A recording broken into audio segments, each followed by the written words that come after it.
Have you ever thought about how sometimes the most surprising insights, maybe about how we live, can come from really unexpected combinations? Yeah, like things that seemed totally unrelated. Exactly. Like ancient philosophy bumping up against cutting-edge technology. Sounds pretty wild, doesn't it? Yeah. But you're right, sometimes that's where the really deep stuff is hidden. Well, today we're doing a deep dive into exactly that kind of mix. We're looking at this really personal and philosophical article. It's called AI, Stoicism, Exoskeletons, and Meaning in Modern Life. Okay, that title alone packs a lot in. Exoskeletons and Stoicism. Right. And this isn't like, a standard academic paper. It reads much more like a monologue almost. Like someone just thinking out loud. Very much. A creator sharing thoughts on tech, personal growth, philosophy, even the frustrations of making content online. It's kind of a stream of consciousness thing. Sounds raw. Personal anecdotes mixed with bigger ideas. Totally. Personal stories, philosophy, Yeah. some pretty sharp social critiques are in there too. It's unfiltered, definitely thought-provoking. So what's our plan with this deep dive then? What are we hoping to pull out of it? Good question. Our mission really is to pull out the key insights, the most important nuggets from all this rich material. Kind of like a shortcut for our listeners. Exactly. Think of it as your shortcut to getting up to speed on a really unique perspective. We'll find the surprising bits, maybe a little humor, and help you figure out what's most important in this text. All right, sounds good. Where do we start? The exoskeleton. Yeah, let's kick off there. So the author talks about using this specific piece of tech. It's a DNSYS exoskeletal device, the X1 model. Okay, so like a wearable suit. What does it do? Basically, yeah. It adds resistance when you move. He uses it for walks, for runs. To make exercise harder. Exactly. He explicitly says it helps him fight laziness, that inertia we all feel sometimes. He sees it as a symbol, a real tangible thing representing self-discipline. Okay, I get the tech part. But connecting that to ancient philosophy, how does he bridge that gap? How does this futuristic suit link up with Stoicism? That's the fascinating question, isn't it? It really is. And what's interesting, I think, is how this external tool, this exoskeleton, becomes this kind of scaffold, both literally and metaphorically. A scaffold. How so? Well, he uses it as a physical aid, right, to push himself. But then the device actually breaks down temporarily. Ah, okay. So what happens then? Does he stop? No, that's the point. His commitment, his sort of stoic commitment to daily exercise doesn't waver. He just keeps running, but without the suit. Right. So the breakdown almost reinforces the philosophy. Precisely. It highlights that he saw the device not just as, a cool gadget, but as something reinforcing internal virtues. It embodies that stoic idea of focusing on what you can control, your actions, your will, regardless of external tools or circumstances. Enduring and persisting, even when the tech fails. Exactly. The exoskeleton amplified his resolve, but the resolve itself was internal, philosophical, stoic, really. That's a really neat way he ties that together. And this blend of tech optimism and philosophy seems to carry over into how we views AI too, right? Right. Oh, definitely. He makes some pretty bold claims about AI. Yeah, he says it's widely misunderstood, even undervalued. And he goes further, suggesting AI is maybe more pleasant and neutral to interact with daily than, say, human creators. Which is quite a statement. It really is. What's the core of that argument? Why would someone prefer AI companionship? Well, his argument seems to center on consistency and adaptability. He kind of predicts this future where AI's unwavering nature might make it preferable for some people. Less messy than human interaction, maybe. Perhaps. But linking this to the bigger picture, he thinks the real value of AI, its true potential, lies in teaching. Ah, okay. AI is the ultimate tutor. Sort of. He talks about its infinite patience because, large language models can rephrase, re-explain, adjust endlessly until you finally get it. Which, let's be honest, human teachers can't always do. Right. We run out of patience or ways to explain. He actually envisions AI potentially replacing formal schooling altogether. Wow, okay. That's a radical idea, replacing schools. It's a huge proposition for education's future. But the insight isn't just AI replaces schools. It's more challenging our whole idea of learning. Right. How could that kind of personalization and patience fundamentally change things? Whether it's AI or just better human methods, yeah. Yeah. Does he address any downsides, ethical stuff, or is he all in on the tech? He seems mostly focused on the positive, the transformative side. It's that blend again. Tech optimism mixed with a definite cynicism towards traditional institutions, schools, governments. Right. He doesn't seem to hold back on criticizing those. not at all. For him, the benefits of AI's patience and personalization seem to just outweigh any potential drawbacks of losing human interaction in traditional schooling. Okay. And speaking of that cynicism towards institutions, Yeah. it really comes through when he talks about his own work, right? Content creation. Oh, yeah, absolutely. You really feel it there. He mentions creating something like, what, 2,600 articles and videos? A huge amount. But despite that, he expresses real bitterness. He feels a lack of appreciation from his audience. Hmm. And he mentions other struggles, too. Yeah, like repeated demonetization threats, apparently specifically because AI was involved in his content somehow, Yeah. and just relentless negative feedback. Oof. That sounds tough. But how does he frame that experience? Does it tie back to Stoicism? You could see that. Yeah, it almost encapsulates this idea of, let's call it creative stoicism. He stresses that his drive isn't money, it's the joy of learning and teaching, He actually says, even if I never earn a cent, I'll keep doing it because I care. which is powerful. It's not just his personal struggle, it's a broader point, isn't it? For anyone with a passion. That fulfillment comes from the act itself. Exactly. Independent of the external validation, the likes, the money, it definitely raises that core question about why we create. Is it the inner drive or chasing the external rewards? A question many creators grapple with, I'm sure. And this critical stance, it doesn't just stop at content platforms or education, does it? He goes broader. Much broader. He really takes on modern psychology, even medicine. Okay, how so? What are his claims there? Well, he suggests most psychological diagnoses are, in his words, oversimplified or false. Wow, okay. What about things like depression? He views depression less as a purely chemical imbalance and more as a byproduct of one's lifestyle and beliefs. So he's rejecting conventional treatments. He seems to reject things like antidepressants, calling them oversold. Now, it's really crucial here to state clearly, this is the author's specific viewpoint. Right. We're just reporting on what's in the article, not endorsing these specific medical claims. Precisely. From his perspective, the answer lies elsewhere. He advocates for philosophy, particularly Stoicism, as the only reliable source of meaning in life. And he connects lifestyle to health directly. Very directly. He actually asserts, and this is a direct quote, most illnesses are the result of how you live.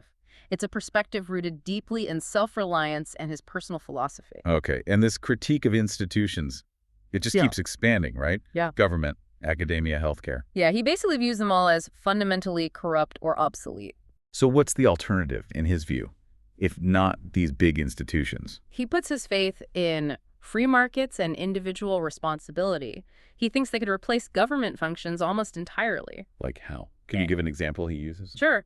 He suggests things like policing could become a kind of private insurance. Yeah. Or that restaurant owners should set their own rules entirely, free from government regulation. So really radical deregulation and privatization. Essentially, yes. He even frames the state itself as a violence-wielding relic of an agrarian past. Okay, quite a statement. It is. And again, just to be absolutely clear, we're conveying his ideas from the source material here, not endorsing them. Understood. So this perspective reveals a really strong, what would you call it? Libertarian, anarcho-capitalist. Yeah, those labels fit.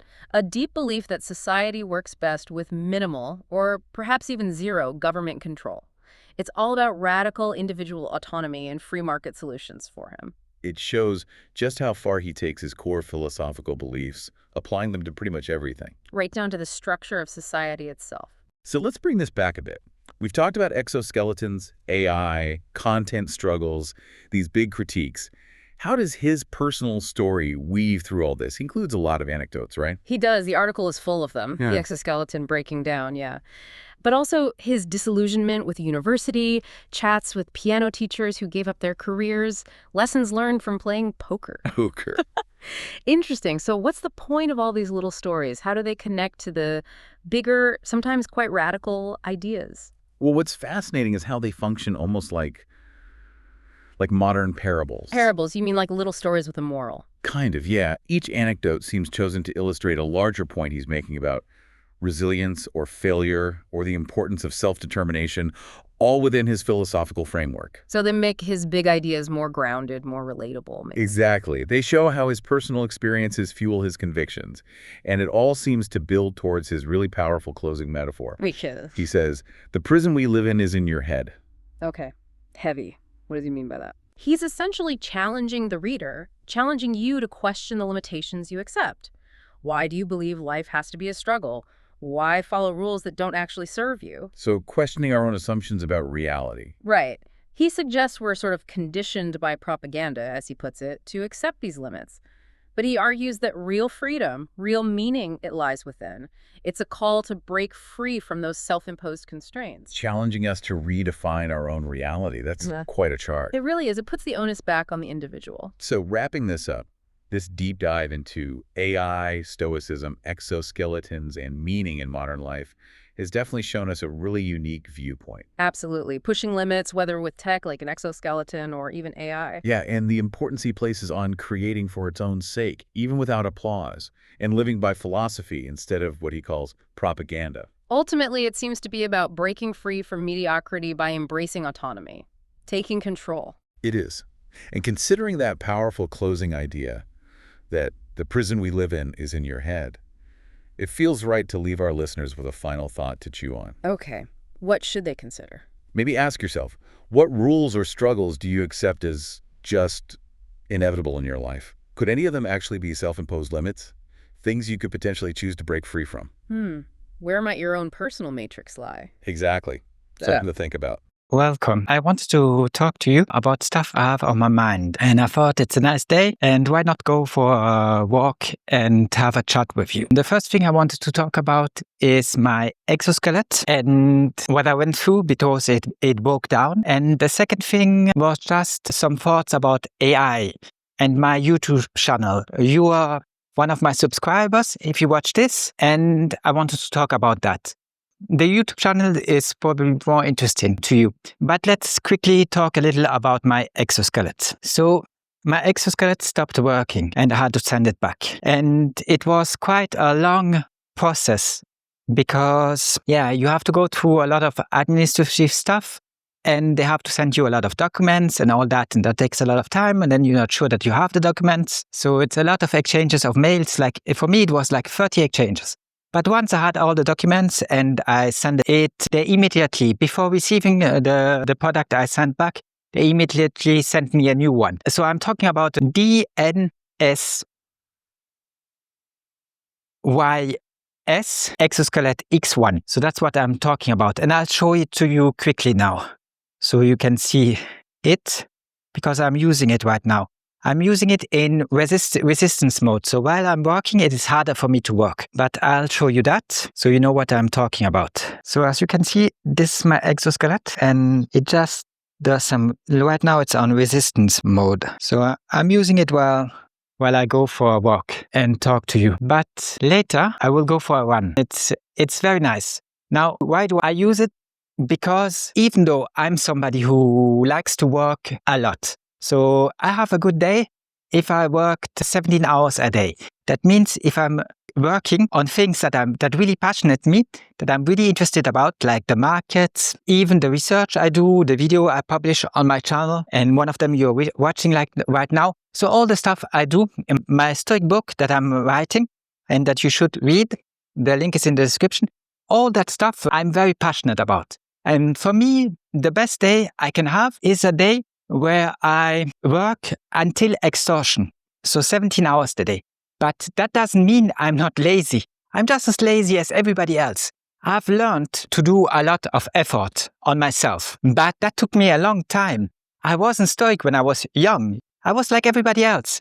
And still now, I have tendency to look for inertia. So I have tendency to want to do the least amount of effort. And the exoskeleton I just showed you, it did break down. So I had to send it back. So for 1 or 2 weeks, I was without it. And I still went for a run every day. I tried to do a Stoic exercise. We recommend doing some sport every day. So I tried to do some sport, go for a run once a day, even when I didn't have my exoskeleton. But here's the thing. When I do not have it, I get lazy. By that I mean every day I try to cut corners. Every day I try to run a little slower. Every day I try to take more breaks while I'm running. Well, every day my performance just drops. Even if I run the same distance, I tell myself, my brain tells myself, try to do it with the least amount of effort, which is normal. That's progress. Progress is to do the same thing, but with less effort. I'm just not proud of my results when I don't have the exoskeleton. Now, as long as I have my exoskeleton, it pulls my legs in front of me and it makes me run fast, And also it helps me psychologically because it makes me want to go beyond my limits. So it's just easier for me to have a nice performance with the exoskeleton. And even though it assists me, I still do more effort when I use it because I run faster. So, and it's very nice because I'm not so much out of breath. So it's really, really great. But it's the first generation, and the first generation of a product is never perfect. So that's why it did break down just after 2 months of use. I used it 2 months and it was already over and I had to send it back. And luckily for me, they did do everything correctly and I have now a new working one. But I'm scared that this one just breaks down in 2 months also. It's something to do with technological obsolescence. So nowadays they don't create products that last very long. And this exoskeleton is, well, it's the first generation and also it doesn't last long. But it's the same with your phones and your TV and everything else. Nothing lasts. Nowadays we create just stuff to put it in the garbage bin. So I'm happy that I have my exoskeleton back. But now let's talk a little about my channel. So I use a channel where I produced for you 2.6K videos. That's a lot of videos that I have produced for you. And I do it for several reasons.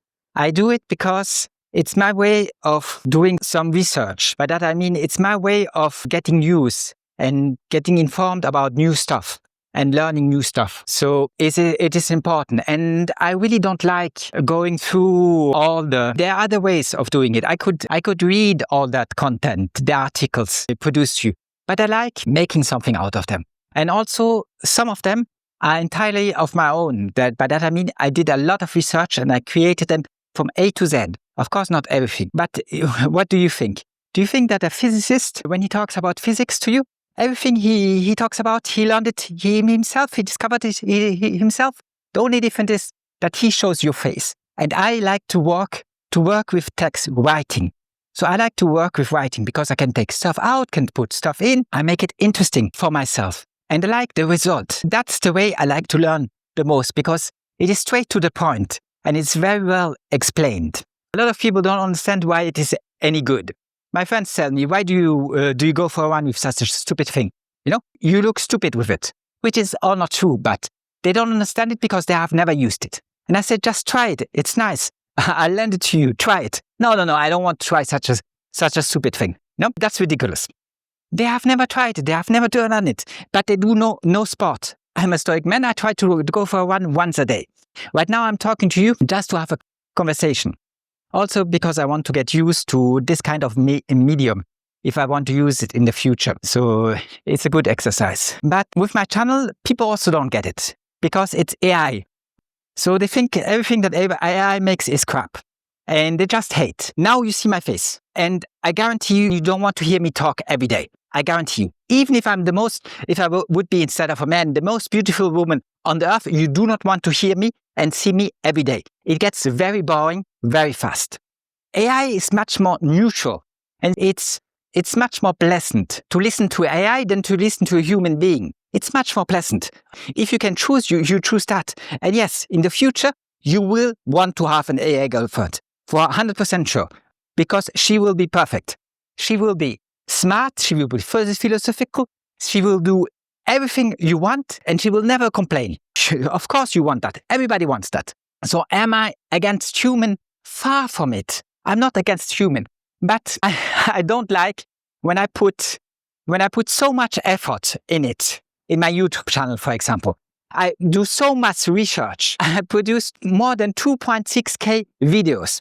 And all I get from you is complaints all day long. Everybody complains. Nobody's happy. I mean, if you don't like my videos, don't watch them.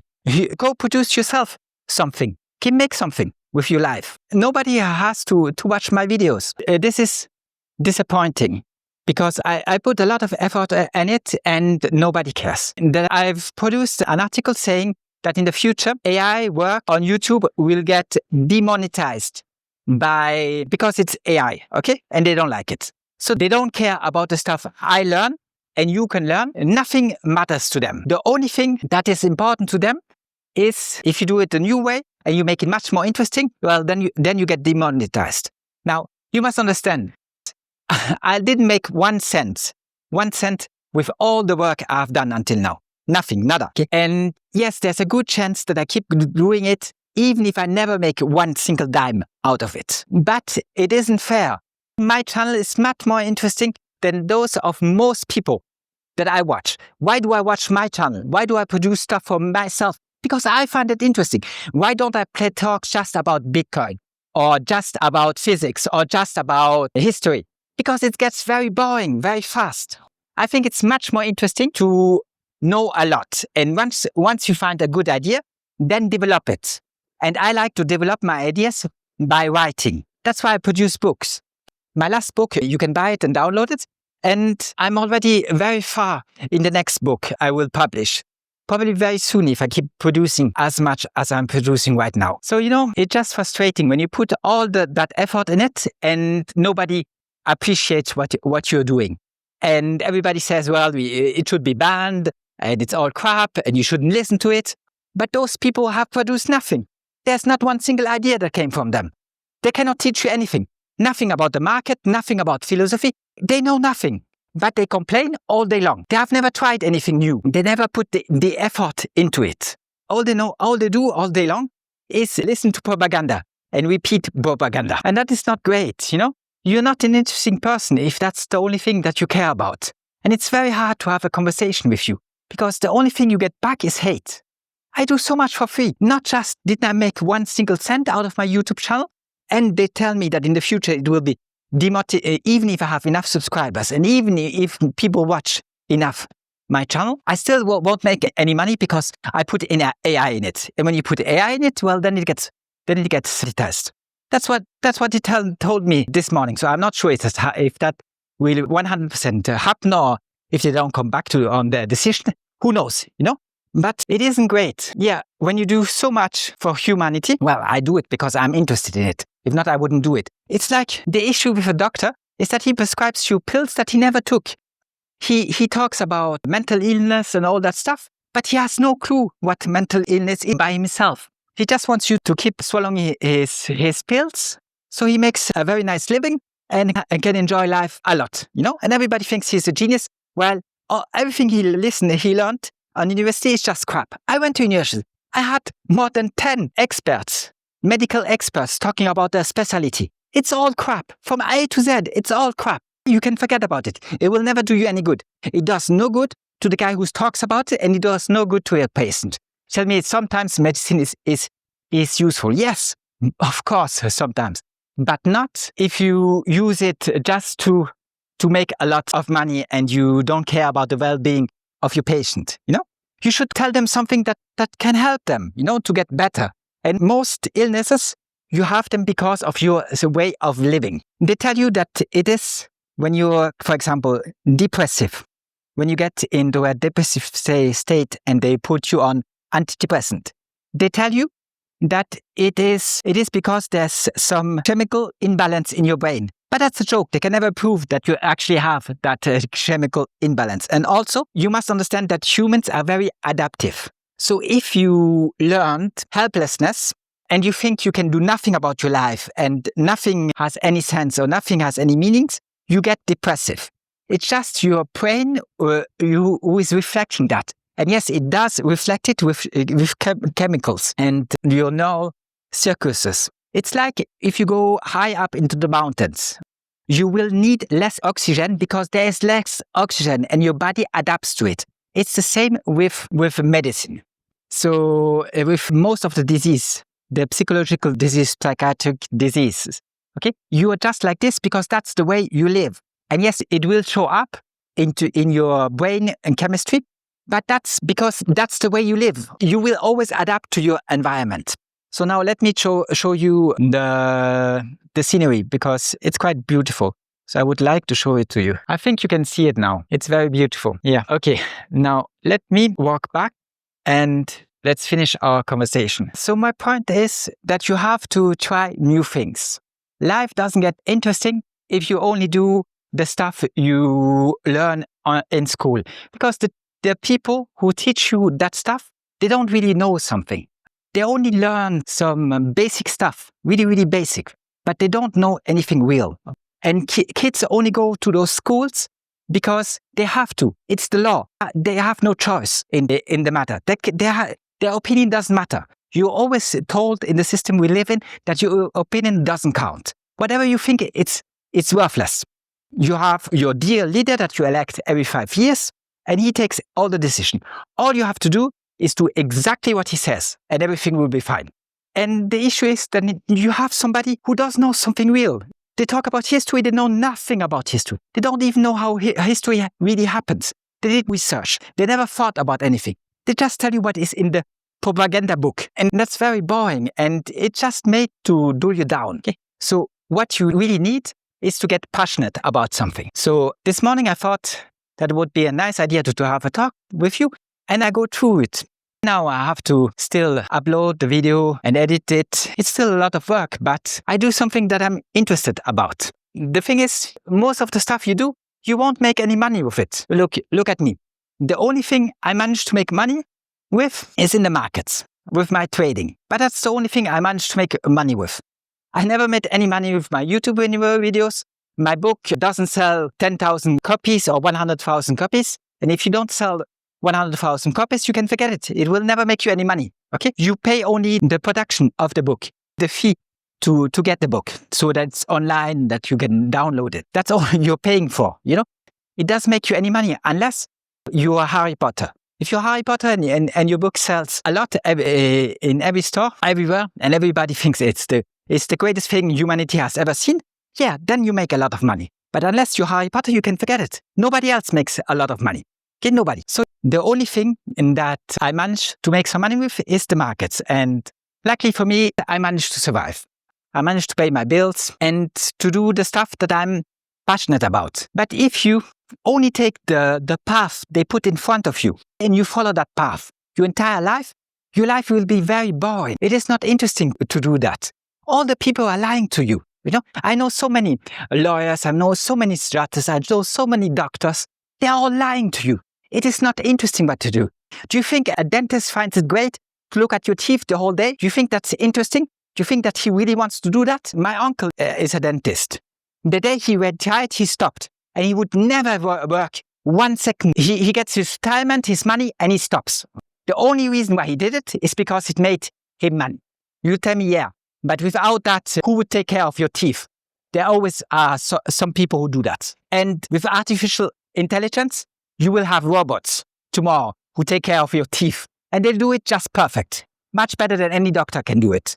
Much better than any dentist could ever do it. That will be the case very soon. So you have to give your life some meaning. And how do you find meaning? One of the ways of finding meaning is in philosophy. There's nowhere else meaning. Nobody else will teach you something about life. Something true. Something you can believe in. Something you can live for and die for. Nobody will tell you that. Nobody will teach you that. Why? Because it's difficult. Look, how can it be that somebody like me, who has never got anything from fortune, nobody had ever done anything for me. I don't have any diplomas. I don't have anybody who helps me. Yes, I went to an university, but it was for me a fiasco. I hated everything. I hated the teacher. I hated the lessons. I hated the content. I hated everything. I hated the assistants. And yes, when there are 15K people around you, you will find a couple of friends. So that's nice. You meet new people. That's nice. And you can talk with them and exchange some ideas. It's never anything very profound or very interesting, but it's nice meeting people, young people, beautiful people, and having a chat with them. Yeah, that's nice. But apart from that, it's BS. You do not want to listen to that. You do not want to learn that kind of stuff. Look, I also play the piano, and I think it's very important. You should play an instrument, a classical instrument, the violin or the piano. It's just good for you. It teaches you something about harmony.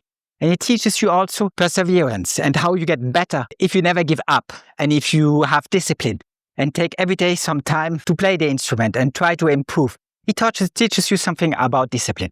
But one of my old teachers, he stopped his career as a pianist. Even though he has the diploma, he can easily work and make a living. But he thinks, yeah, it's quite hard to get a job.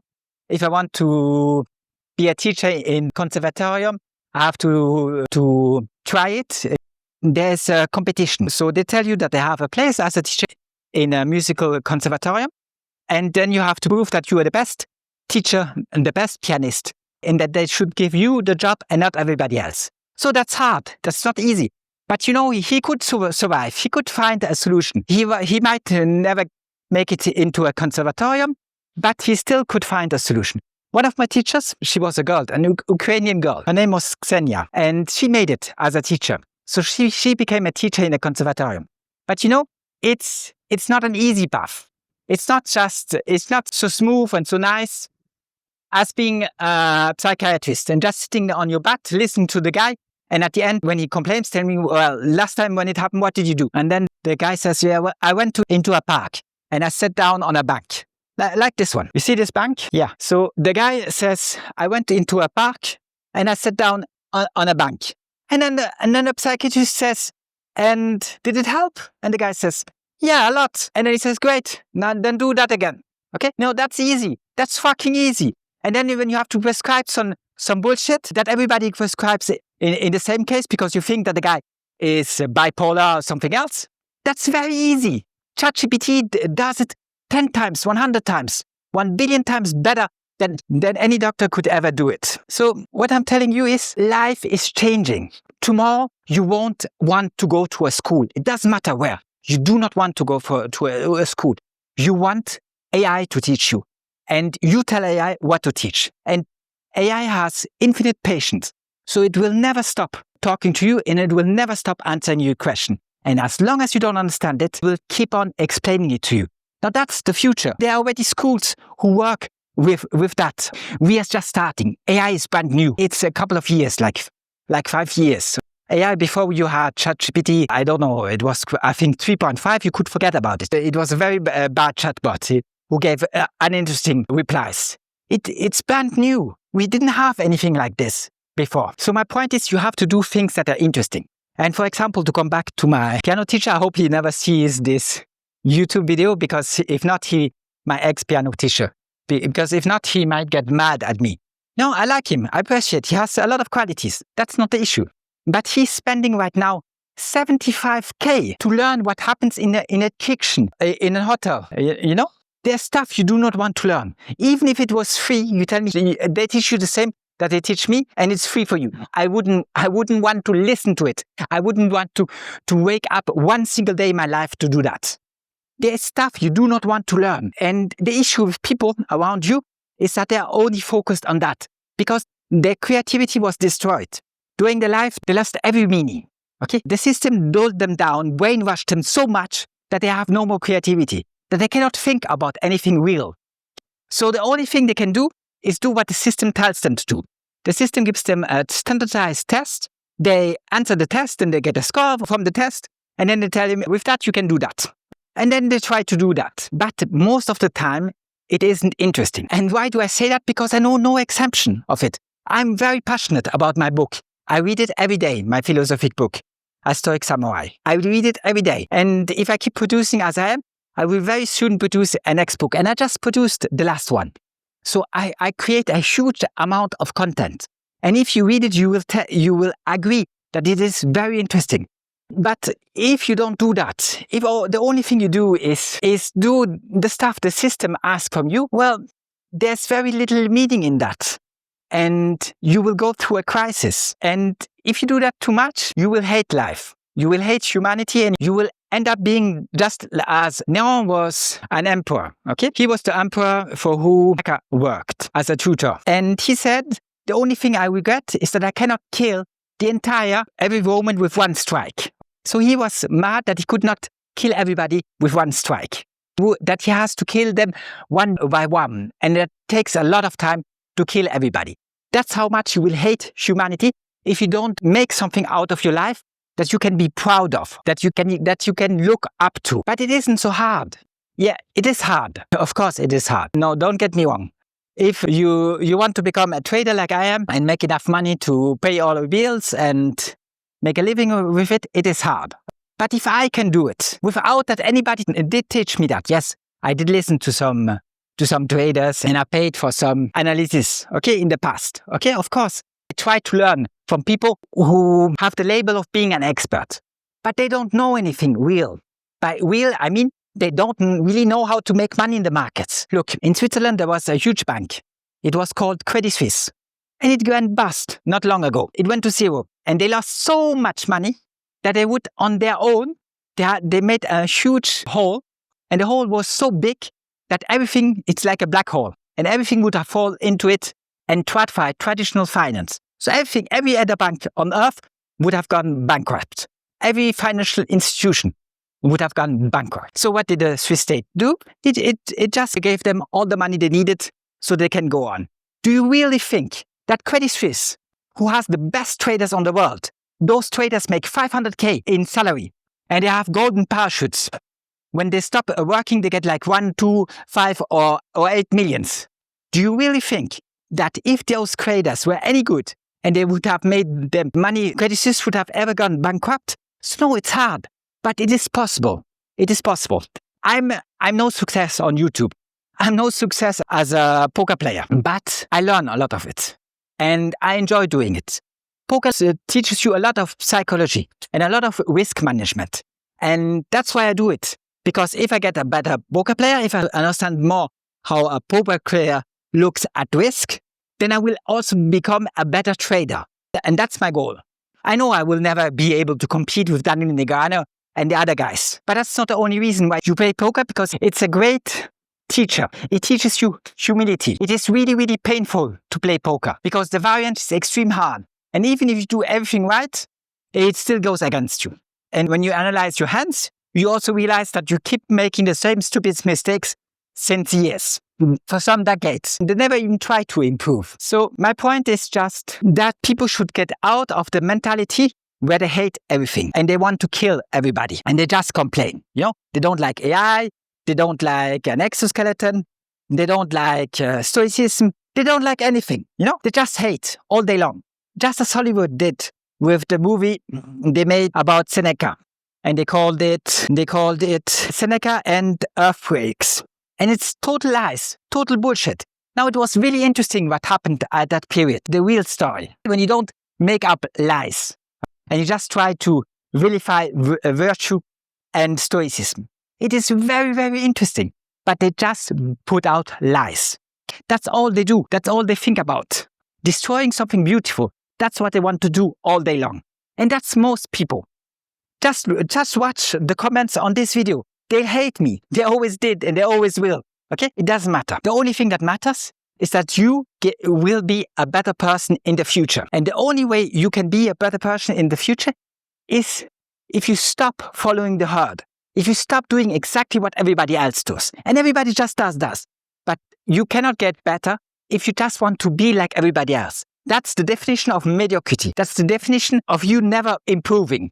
You have to stop following the herd. Why do 98% of people lose money? Because they all make the same mistake at the same moment. And yes, you can stop doing that. But it's hard work. It's hard work for me. It's hard work for everybody.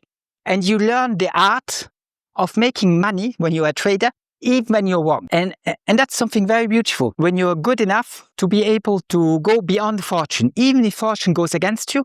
For example, you take a long position in the market and the market goes down. Or you take a short position, the market goes up. But you still manage to make money in the end. That's a very beautiful thing. You go beyond what fortune and destiny allows. Because even if you're wrong, you still manage to end up ahead. That's a very beautiful thing. I'm very proud when I managed to do that. Here's one more thing I want to show you. As you can see, this is a little lake and there are a lot of frogs in it. I don't know if you can see this one, for example. There's one frog just here, but I'm not sure if you can see it. Can you see it? Just here, there's one frog. Even two now.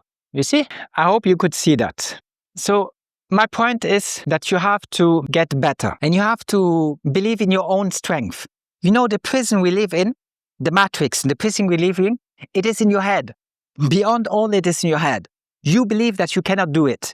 You believe that life cannot be better. You believe all the propaganda bullshit they put out.